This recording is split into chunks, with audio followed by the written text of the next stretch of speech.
Network marketing के अंदर हमारा जो रोल है वो सिर्फ एक माली की तरह है। हमारा काम क्या है, हम जमीन को खोदते हैं, उसमें बीज डालते हैं और बीज डालने के बाद में हम उसमें पानी डालते हैं और एक अच्छे मौसम की उम्मीद करते हैं। आगे का काम बीज का है। अगर बीज कमजोर होगा तो वो नहीं उगेगा और अगर वो मजबूत है तो दोस्तों वो उगेगा भी और सारी परेशानियों को झेलते हुए वो एक महान वृक्ष भी बनेगा। ये लाइन को बहुत अच्छे से समझ लीजिए। नेटवर्क मार्केटिंग के अंदर कमजोर बीज को आप कितना ही भी खाद दो, कितना ही भी पानी दो, वो एक ना एक दिन जरूर मर जाएगा। चाहे वो पहले दिन मरे, चाहे वो दूसरे दिन मरे, चाहे वो छोटा सा पौधा बनने के बाद मरे। और जो मजबूत बीज होते हैं ना दोस्तों, आप उनको खाद पानी जो भी आप दो वो दो, लेकिन वो अपना रास्ता खुद बना लेते हैं। जितने भी सफल लोग हैं किसी भी कंपनी में नेटवर्क मार्केटिंग में, उनकी जिंदगी में भी वही परेशानी आई है जो एक एवरेज आदमी की जिंदगी में आती है। लेकिन कमजोर बीज हिम्मत हार जाता है और बिजनेस को छोड़ देता है। लेकिन जो मजबूत बीज होते हैं दोस्तों, किसी की मदद मिले या ना मिले, वो अपनी जिंदगी में अपने सारे गोल्स अचीव करते हैं। और नेटवर्क मार्केटिंग में आपको जो सफल बनाएंगे वो मजबूत बीज बनाएंगे। तो क्रॉस चेक कीजिए कि आपके टीम में कितने लोग मजबूत बीज हैं और कितने लोग कमजोर बीज हैं। अब बात करते हैं शोइंग द प्लान। अब साइकोलॉजिकली और मेंटली वो व्यक्ति प्लान देखने के लिए तैयार है। Your plan is the solution to the hopes, dreams and fear. दोस्तों, अगर हम साबुन बेचने जाएंगे, टूथपेस्ट बेचने जाएंगे तो कोई बहुत बड़ा काम नहीं करेंगे। हमारा प्लान जो होना चाहिए वो समाधान होना चाहिए उसकी उम्मीद, उसके ड्रीम्स, उसके पीएमएफ का। तो हमें अपनी प्रेजेंटेशन में डाल देना है उसके उन सपनों को। अब मान लीजिए किसी व्यक्ति ने बोला कि मैं दुनिया घूमना चाहता हूं, तो आप ट्रैवल फंड के बारे में थोड़ा सा ज्यादा समय लेंगे। मान लीजिए वो कहता है कि भाई मैं एक्स्ट्रा इनकम कमाना चाहता हूं, तो आप एलओबी को थोड़ा सा और अच्छे से इलेबोरेट कीजिए। तो हमें जब प्रेजेंटेशन के अंदर हम उसके पीएमएफ को ज्यादा शब्दों का इस्तेमाल करके बार बार बोलते हैं तो वो व्यक्ति को ये अपना लगने लगता है।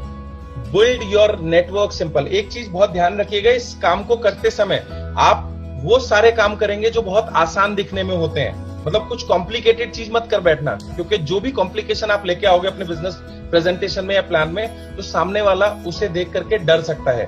तो सारी चीजें हंसते हुए, मुस्कुराते हुए, उसके साथ दोस्त की तरह रह करके आसान आसान शब्दों में करनी है हमें। और जितना ज्यादा हम ये काम करेंगे उतना ज्यादा आप इसे सीख जाएंगे। दोस्तों, 6 स्ट्रेटेजिक स्किल्स होते हैं जो हमें इस बिजनेस को प्रेजेंटेशन को करते समय यूज करने हैं। सबसे पहली चीज होती है ब्रीजिंग।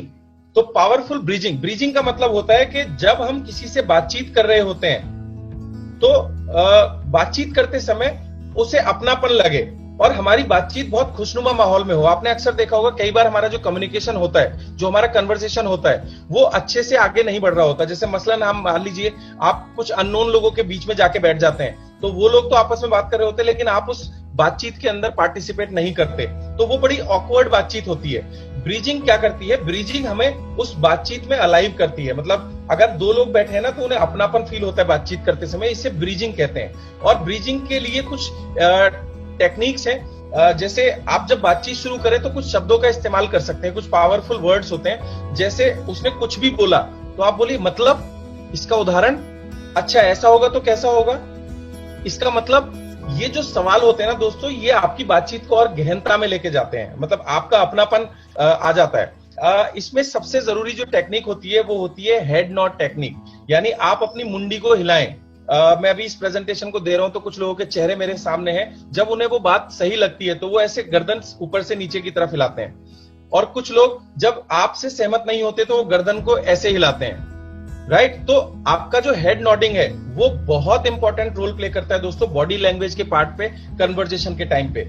इसके अलावा जब आप बातचीत करें तो अरे वाह क्या बात है, अच्छा ऐसे किया आपने, ओहो रियली, ये जो शब्द है दोस्तों, ये पुल बनाने की प्रक्रिया को और तेज कर देंगे। यानी आपको उस बातचीत के अंदर जल्दी से लेके आ जाएंगे। आप आज से इसकी, देखिए सारे लोग नेचुरली इसे करते हैं बट आज तक किसी ने नोटिस नहीं किया। आप देखो जब आप बच्चों से बात कर रहे होते हैं तो आप ब्रीजिंग का सबसे ज्यादा इस्तेमाल करते हैं, क्योंकि बच्चे कम्युनिकेशन बहुत अच्छे से नहीं कर रहे होते। तो आप उनसे कम्युनिकेशन शुरू करने के लिए अले मेला बाबू, कैसा है बाबू, काका आएगा, ऐसे ऐसे बात करते हैं ना। और अपनी हेड नॉडिंग भी कर रहे होते हैं, बॉडी लैंग्वेज भी यूज कर रहे होते हैं, क्योंकि वहां कम्युनिकेशन पॉसिबल नहीं है। तो वहां ब्रीजिंग आप ऑटोमेटिकली करते हैं। तो इन्हीं चीजों को थोड़ा सा नोटिस करना है कि ये हमारी प्रेजेंटेशन में कैसे इफेक्टिव हो जाएंगे। इसमें एक चीज बहुत ध्यान रखिएगा, आंखों का इसमें बहुत बड़ा योगदान होता है। 87% कम्युनिकेशंस आंखों से आता है।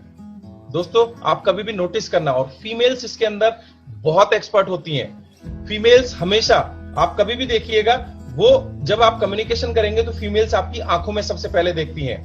हालांकि मेंस भी करते हैं, बट बॉडी लैंग्वेज में ज्यादा एक्सप्रेशन फीमेल्स ऑब्जर्व कर पाती हैं और एक्सप्रेस कर पाती हैं। पुरुष इतना ज्यादा ध्यान नहीं देते हैं, ये साइकोलॉजिकल फैक्टर है। जब वो बुक पढ़ेंगे तो हमें ज्यादा समझ में आ जाएगा।